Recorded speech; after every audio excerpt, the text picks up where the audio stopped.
Hi welcome back to అలా సహజ ప్రపంచంలో. ఈరోజు మేము గారెలు చేసుకున్నాము. ఆ ప్రాసెస్ అంతా ఈ వీడియోలో చూపిస్తాము. Let's begin.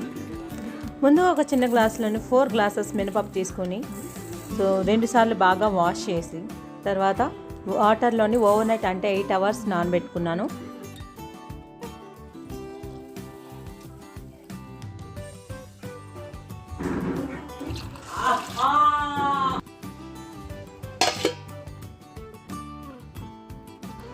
ఎయిట్ అవర్స్ నానబెట్టిన మినపప్పుని మిక్సీ జార్లో వేసుకొని గారెల పిండిలాగా గ్రైండ్ చేసుకోవాలి.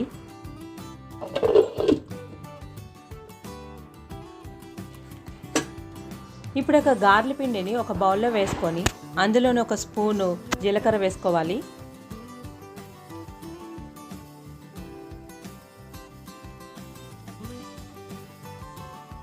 అందులో రుచికి సరిపడా ఉప్పు వేసుకోవాలి.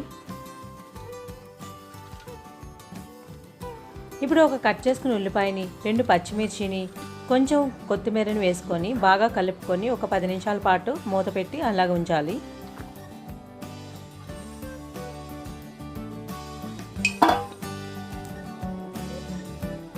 ఇప్పుడు స్టవ్ మీద ఒక కళాయి పెట్టుకుని అందులో ఆయిల్ పోసుకొని బాగా హీట్ అయ్యాక గారెల పిండి గారెల్లా చేసుకుని ఒకదాని తర్వాత ఒకటి వేసి గోల్డెన్ కలర్ వరకు వచ్చే వరకు ఉంచి ఆ తర్వాత తీసేయాలి.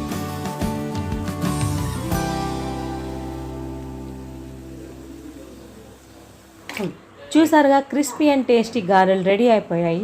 ఇది పల్లీల చట్నీతో కానీ, ఉల్లిపాయ చట్నీతో కానీ, టమాటా చట్నీ ఏ చట్నీతో కానీ తినవచ్చు. సో ఈ వీడియో మీకు నచ్చింది అనుకుంటున్నాను. ఈ వీడియో కానీ నచ్చినట్లయితే లైక్ చేయండి, షేర్ చేయండి, అలాగే సబ్స్క్రైబ్ చేసుకోవడం మర్చిపోకండి. Thank you for watching.